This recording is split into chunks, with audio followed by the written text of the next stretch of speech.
अगर आप भी लेना चाहते हैं देश दुनिया की तमाम जानकारी तो आज ही सब्सक्राइब करें हमारे चैनल को। साथ ही नीचे दिए बेल आइकन को जरूर दबाएं ताकि हर अपडेट आप तक पहुंच सके। नमस्कार, प्रजाशक्ति न्यूज नेटवर्क के खास कार्यक्रम चाय पर समीक्षा में आप सभी का स्वागत है। इस सप्ताह पाठकों और दर्शकों की ओर से हमसे बंगाल से संबंधित कई सवाल पूछे गए थे, जिनको हमने एक प्रश्न का स्वरूप प्रदान किया है।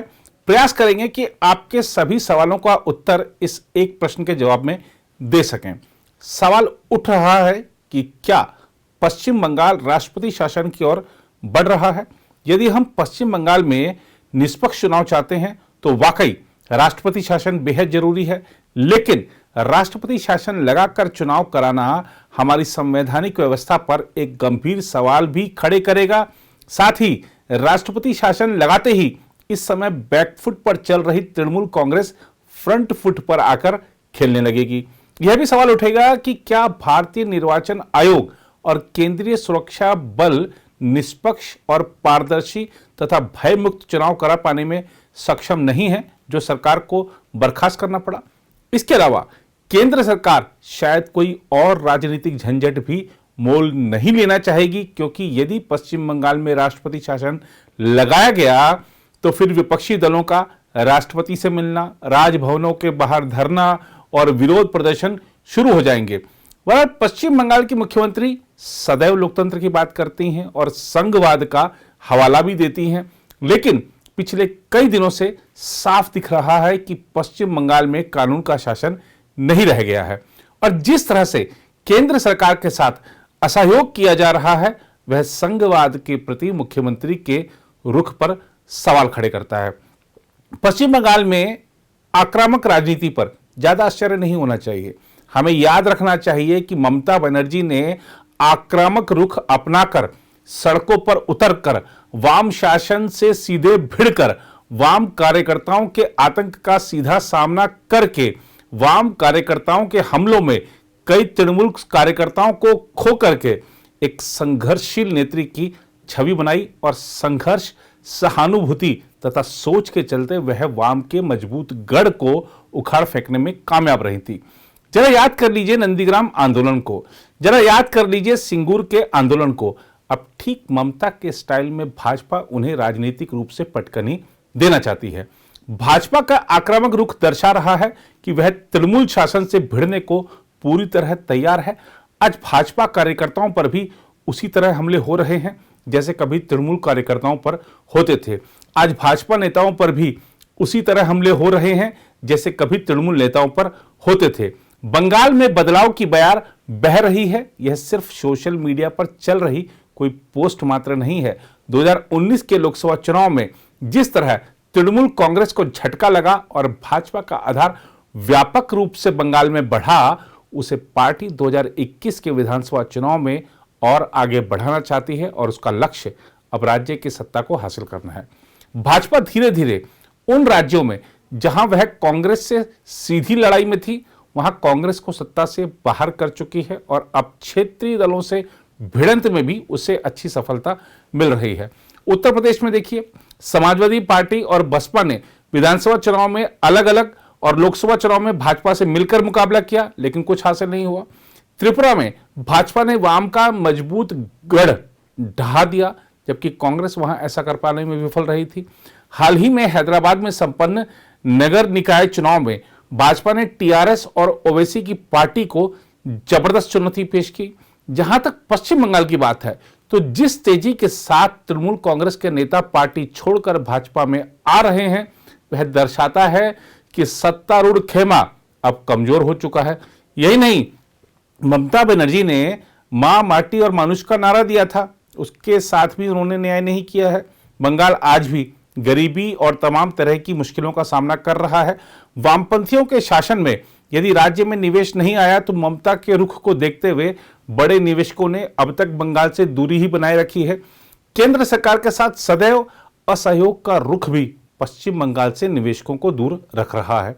राज्य की पुलिस व्यवस्था पर भी समय समय पर अदालती सवाल जो उठते हैं वो दर्शाते हैं कि शासन को किस तरह से चलाया जा रहा है।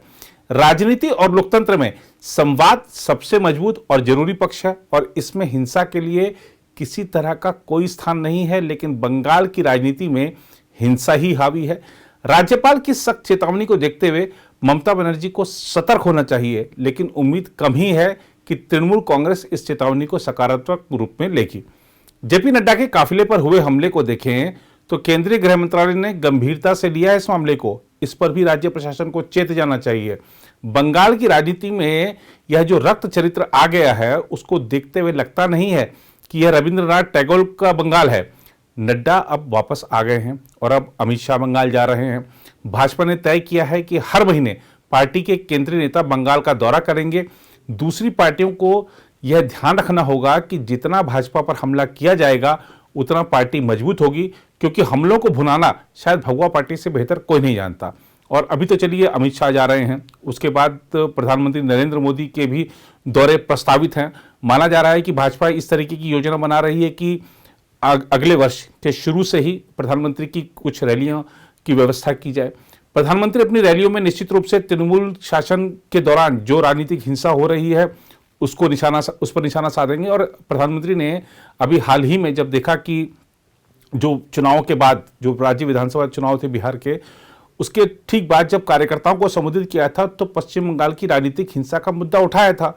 तो प्रधानमंत्री के स्तर पर जब इस मुद्दे पर चिंता व्यक्त की गई है और जिस तरह से जेपी नड्डा के काफिले पर हमला हुआ है, तो भाजपा इस मुद्दे को आसानी से छोड़ने वाली नहीं है। और यही जो एक मामला है, और खासतौर पर माहौल, जैसा कि हमने बताया कि जिस तरीके से भाजपा ममता बनर्जी के स्टाइल में उनको राजनीतिक पटकनी देने की तैयारी कर रही है।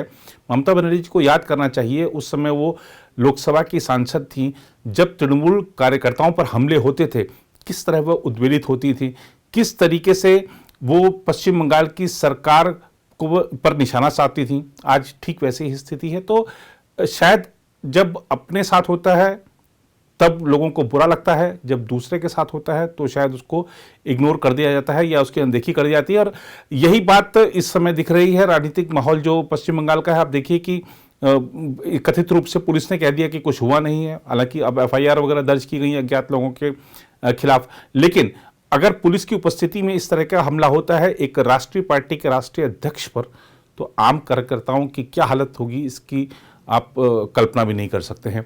और पश्चिम बंगाल में अगर हम देखें तो राजनीतिक रूप से विरोधियों से निपटने का जो तरीका रहा है उसके लिए लोकतंत्र में शुरू से कोई स्थान नहीं है। लेकिन दुर्भाग्य से कहा जा सकता है कि पश्चिम बंगाल का ये पुराना इतिहास है और ये अब भी देखने को मिल रहा है। अगर पश्चिम बंगाल को आगे बढ़ना है तो इस तरीके की राजनीतिक हिंसा से पार पाकर ही आगे बढ़ पाएगा और वहां पर कानून व्यवस्था का शासन एक नज़र आना चाहिए। सिर्फ हम कागजों में कह दें कि हमारे यहाँ पे कानून व्यवस्था बहुत अच्छी है, बयानों में कह दें, तो उससे काम नहीं चलता है। निवेशक तभी आता है जब उसको अपने निवेश की सुरक्षा की गारंटी मिलती है। अभी पश्चिम बंगाल में ऐसा देखने को नहीं मिलता है। और खासतौर पर अब चुनाव के दौरान जिस तरीके से बाहरी और भीतरी की बात कही जा रही है तो वो गलत है। आप अगर मजाक के तौर पर ही कहें तो जिस पार्टी के नेताओं को ममता बनर्जी बाहरी बता रही हैं उसके नाम में ही भारतीय शामिल है। और भारत में रहने वाले जो नागरिक हैं हर कोई भारतीय है, हर एक के पास एक ही नागरिकता है। तो कौन बाहरी कौन भीतरी ये सब चक्कर में पड़ेंगे तो जो मेन मुद्दे हैं चुनाव के उनसे हम दूर चले जाएंगे। और राजनीतिक दलों का प्रयास यही होता है कि चुनाव को जो मुख्य मुद्दे हैं उनसे कैसे भटकाया जाए, जनता की नज़रें कैसे हटाई जाए, यही सब पश्चिम बंगाल में देखने को मिल रहा है सत्तारूढ़ शासन की तरफ से। एक और चीज़ ध्यान रखनी होगी तृणमूल कांग्रेस को, जिस तरीके से पार्टी के नेता भाग रहे हैं और सीधा भाजपा में जा रहे हैं, ये दर्शा रहा है कि शायद जनता का जो समर्थन है वो भारतीय जनता पार्टी की ओर बढ़ रहा है। और अगर समय रहते भी, अब जैसे कि मुख्यमंत्री ने योजना शुरू कर दी है कि द्वारे सरकार योजना शुरू करिए, सरकार आपके द्वार जाएगी, अब तक क्यों नहीं गए? अब तक कटमनी जैसी जो समस्या है उससे क्यों नहीं निजात पाई गई? क्यों अब भी लोग कटमनी पे कर रहे हैं? इस तरीके की बहुत सारी चीज़ें हैं जो धीरे धीरे सामने आती हैं।